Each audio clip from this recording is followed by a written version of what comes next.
What's up everybody and welcome to the channel. Today we're taking a look at the 2024 Nissan Z Performance. This one's finished in the Boulder Gray. MSRP is $55,000. You can also see the two-tone paint color, and we have the super cool bright blue interior with a 6-speed manual transmission. So let's pop the hood, see what is powering the iconic Nissan Z car. So you have the latch over here, and then you're gonna have the prop rod down below. So this is going to feature a 3-liter twin turbocharged V6. It pumps out 400 horsepower with 350 pound-feet of torque. Of course, this is a rear-wheel drive vehicle with either a 9-speed automatic or the 6-speed manual. 0 to 60 time is about 4.5 seconds with the manual, closer to 4 seconds with the automatic. Car also weighs in around 3,500 pounds. Now for the headlights, you got a pretty cool LED design.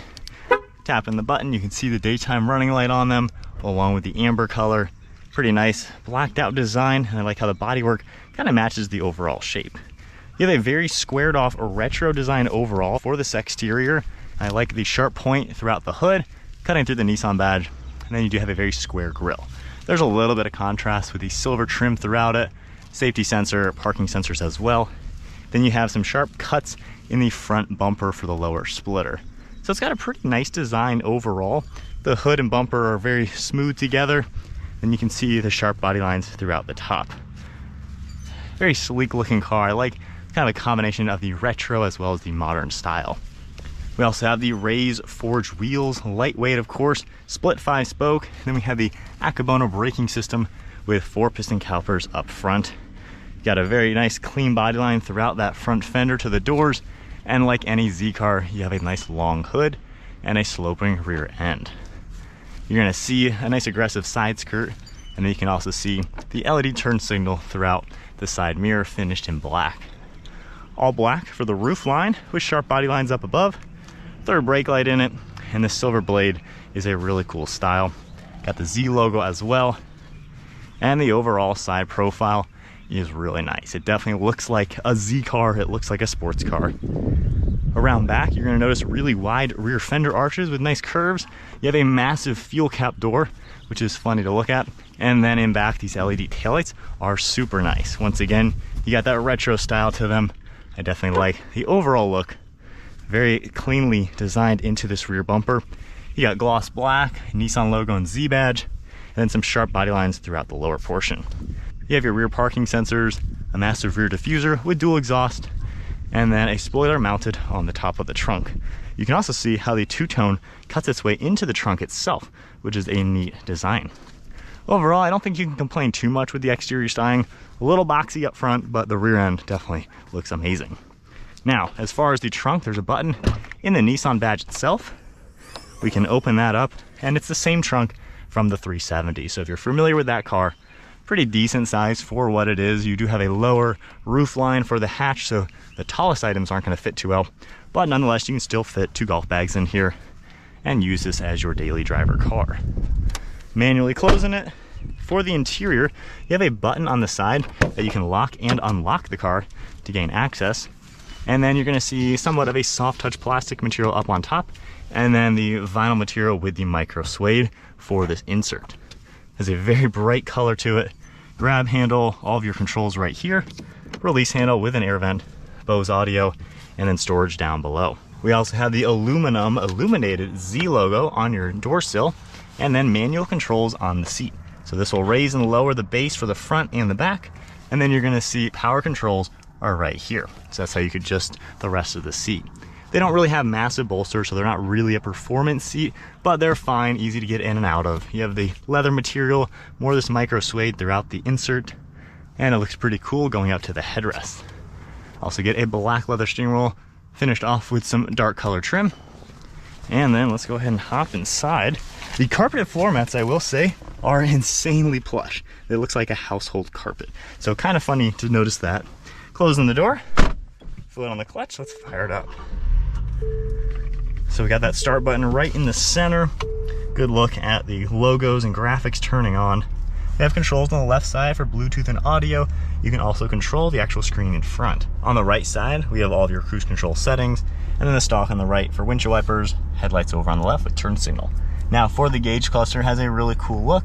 You can see that massive tack in the center with all sorts of engine vitals. And then on the left side, you can scroll up and down to see a few more performance focused aspects. You can go under settings as well. You can change a few things within the car.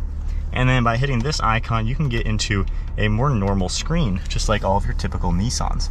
So it'll change to this screen, and then in the center, you're able to adjust all sorts of different items and view different things within the car. So nice to see how you can go back and forth between normal as well as the sport mode, and of course the enhanced one is what you see on other Nissans. We have traction control over on this left side, a nice bezel for the top, and then we have the 3 gauges right in the center. Turbo boost, turbo RPM, as well as your battery indication. You also have some more soft touch material along the dashboard blending into the doors, and I like how all the blue matches very seamlessly. The screen in the center is what you're going to see on basically all new Nissans. Nothing all too fancy here. We've been very familiar with this. We have shortcuts as well all throughout the bottom. And then if I go ahead, put it into reverse, get a pretty decent backup camera. It's a little hazy on the pixels, but nonetheless, it'll do the job. And then we have climate controls down below, fan speed down below on the left. You have your temperature and then all of your different zones. There are USBs, more storage here, no wireless phone charging. And then the sport mode icon over here, this is basically for the rev matching. So if I hold that down, you can see the S go away, and then tapping it, it comes back up. 6-speed manual, has a black shift boot around it, nice large shift knob itself, pretty notchy going into the gears. It's a little wobbly feeling, but nonetheless, pretty nice. More of the blue accents for your knee pads there, and then heated seats along with the trunk. Now we have one of your cup holders right here.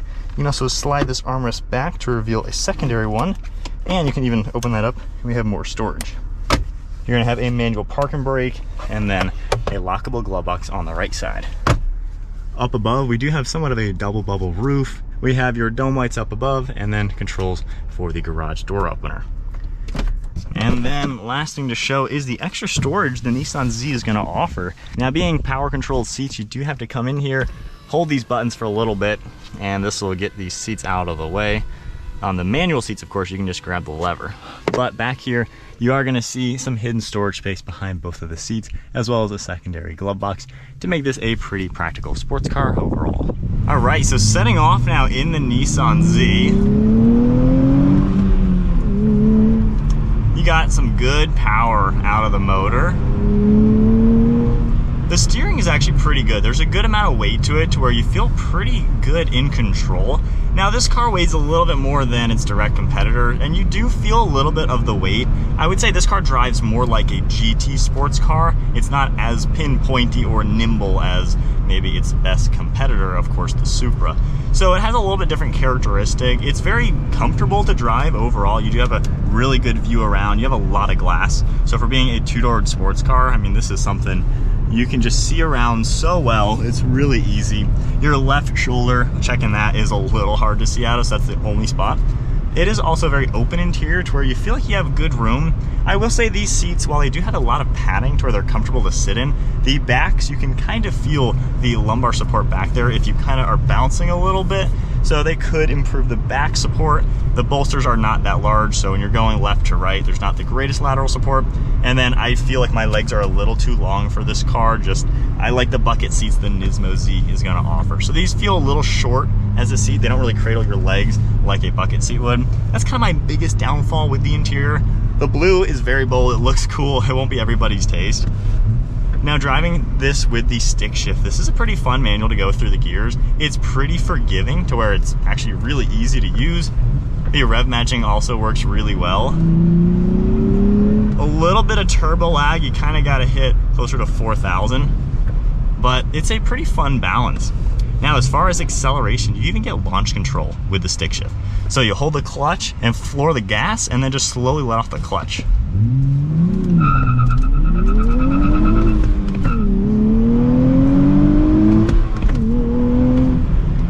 So you do get a little bit of wheel spin, of course. I mean, it's a rear-wheel drive car, so it's not like you're buying this to do drag racing, but nonetheless, it's fun that it will help you modulate the throttle when you do the launch control in this car.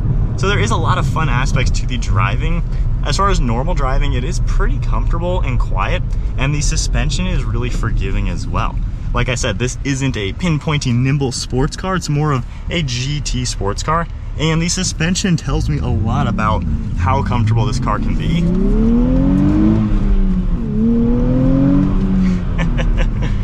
But when you are driving in normal, like let's even go to the normal gauge cluster, which I love the Z1, the other ones look a little too generic.